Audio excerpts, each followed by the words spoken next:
Táméid Bogarráid a Seachta Catherine Murphy, Social Democrats.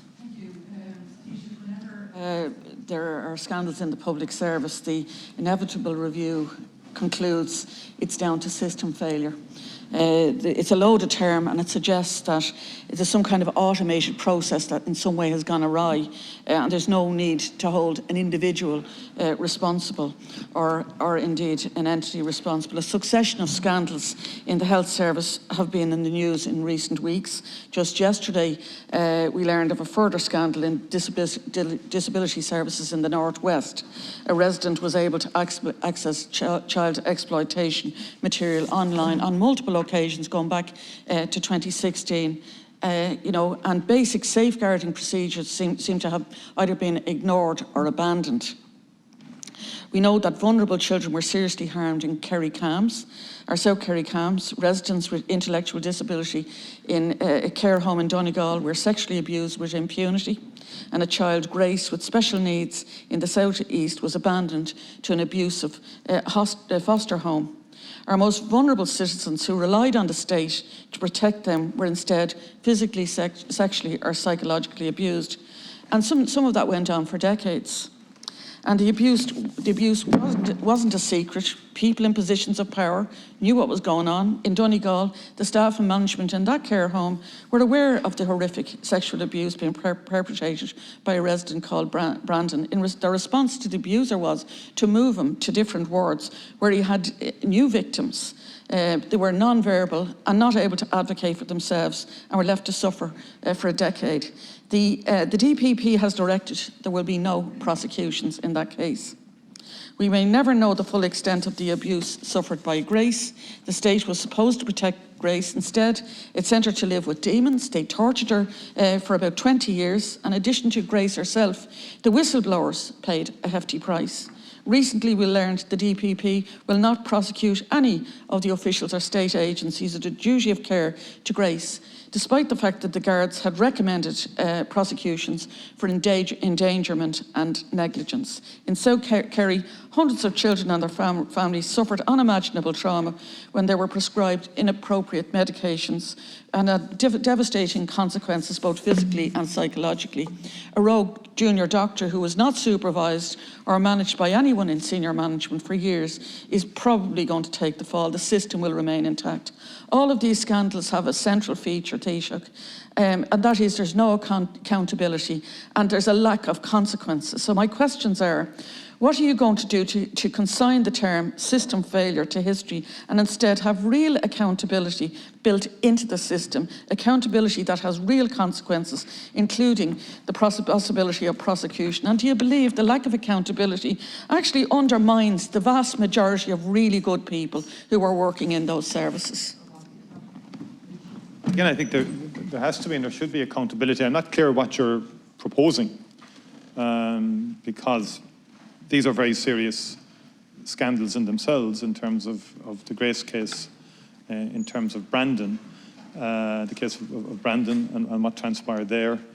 You referenced the Kerry Cams. I would put a question mark over just at this initial stage of the word rogue.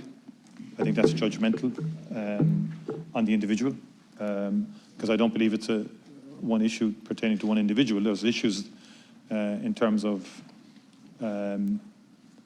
prescribing in that, but whether it was willful or not is a separate matter. So I think, and that's part of the issue. It's very easy for us in the Oireachtas to make judgments, but when it comes to the law and the legal system and people's rights and entitlements, it's a completely different arena, and people have rights and entitlements. It's been I think, an accepted premise here that the DPP is independent of the political system. That's been long argued, but that's, in my view, I don't see how we could change that. And I don't know whether you're suggesting we should change that status of the DPP, that there should be a different approach. On balance, having witnessed things over the years, I wouldn't agree with the idea that somehow the DPP should be answerable to the political system, because I'm not so sure justice would be done, if I'm frank about it. So I think we have to be careful about that. We perhaps can look at other mechanisms to interrogate why, or not interrogate is the wrong word, but get better insights or better explanations as to why certain cases aren't proceeding, but that then in itself could jeopardize cases into the future because no case is ever closed. And new evidence can emerge which can lead to cases being progressed.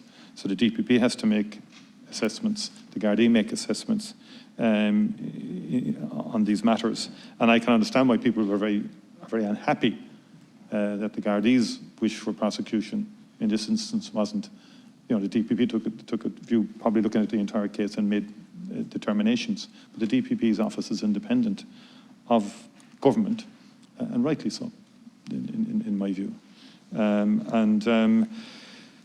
think more broadly speaking, and I've said this before in the House, we've established numerous commissions of inquiry on a whole range of issues.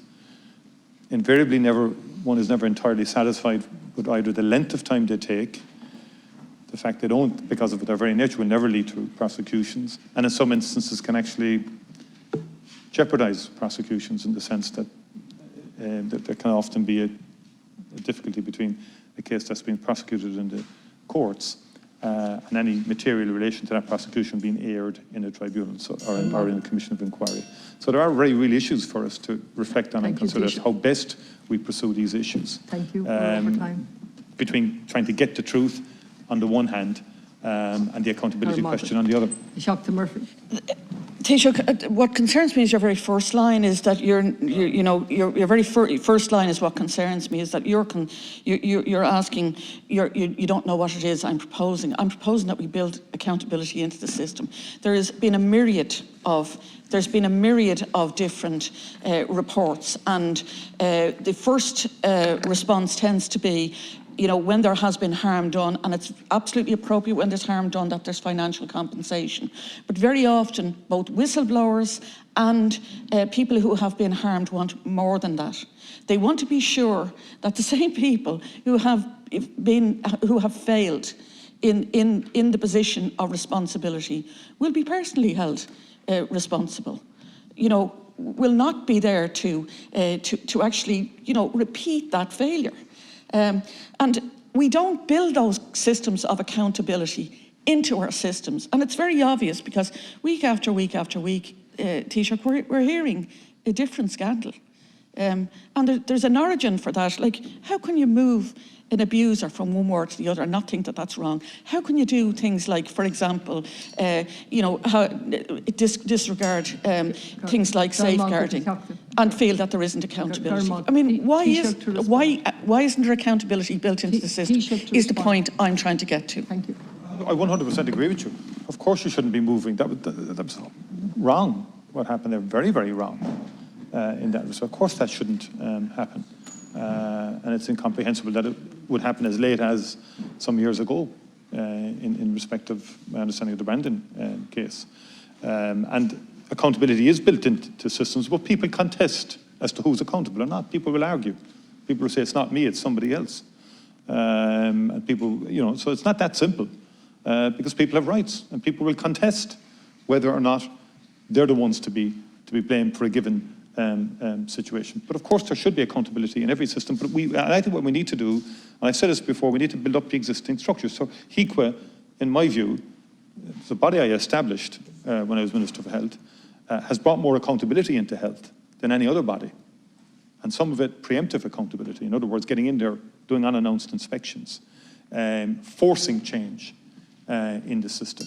And many in the health service would have complained about HIQA in the early days. Thank you, but HIQA has driven standards higher than they would otherwise have been. And we need the agencies that are responsible for standards and regulation.